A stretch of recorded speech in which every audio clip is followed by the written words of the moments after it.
Welcome to another iDoctor UK video.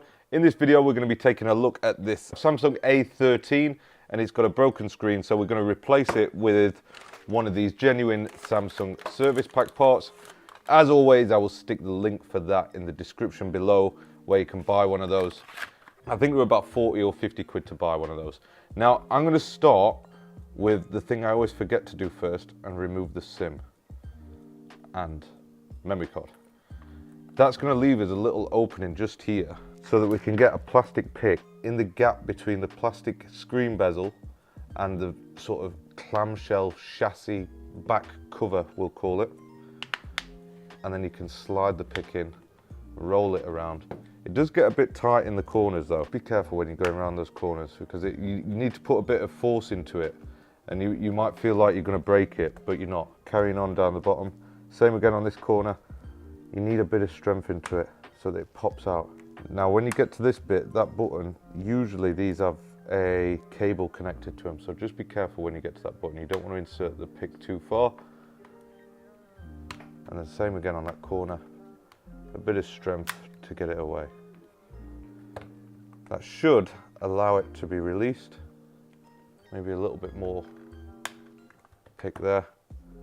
Yeah, see, that's the cable I'm talking about. Always on these A12, A13, there's that little cable there, so just be careful of that. So now that it's released, just unfold the back cover like that. And now we can start unscrewing this top cover here, then the bottom, and then we'll get the battery out and transfer it into its new chassis. For this top plastic cover, there are 8 crosshead screws. Go ahead and remove all of those. Right, so to remove this plastic shield, just get some kind of prying tool in there and then it'll lift away just like that. Then you want to disconnect this button cable to get that out of the way, disconnect the battery and then disconnect the sub to main flex cable from there. You can leave these two connected because when we come to this bottom sub board we'll take it all out together.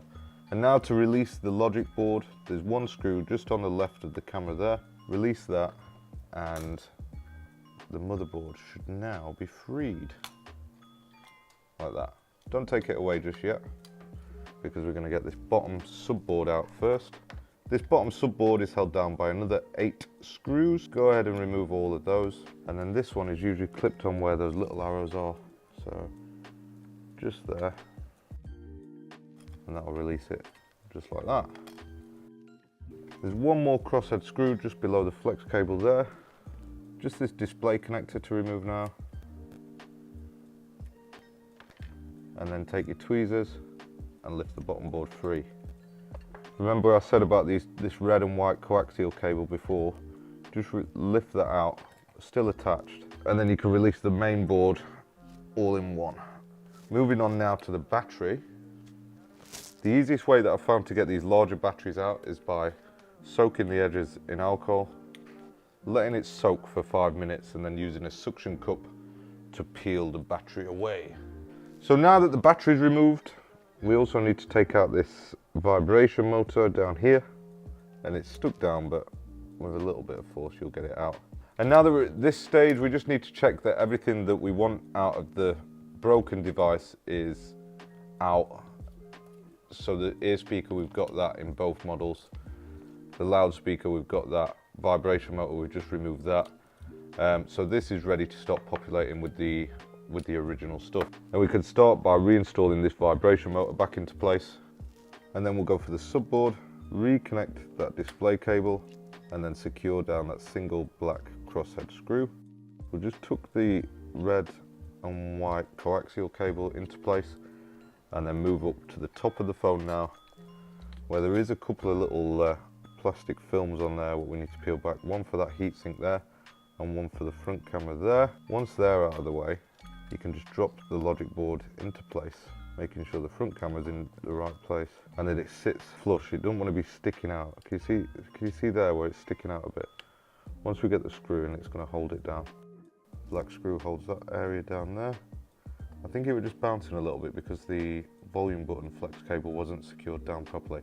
But when you get the plastic cover on there, that's gonna re-secure it. Can you see how it's just moving a little bit? Anyway, let's now tuck the battery back into place like that. Re-secure that sub to main flex cable, reconnect the battery, and finally reconnect the little flex cable for the power button fingerprint sensor. We can now reattach the plastic cover over the top and secure down those 8 crosshead screws.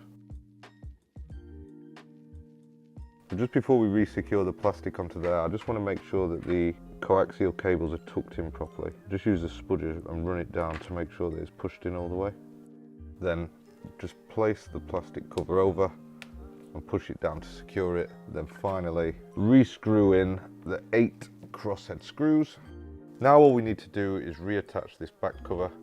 Just fold it over and push down in the corners until it clips into place. Then you can see that gap there, just give it a squeeze. Same on that side, all secured back into place. Finish it off by re-inserting the SIM card tray and then boot the device. And then once the phone's booted, just make sure that touch works okay on it. Pull down to make sure that brightness is adjusting well, and that all other functions work fine on the phone. Thank you for watching, and I'll see you next time.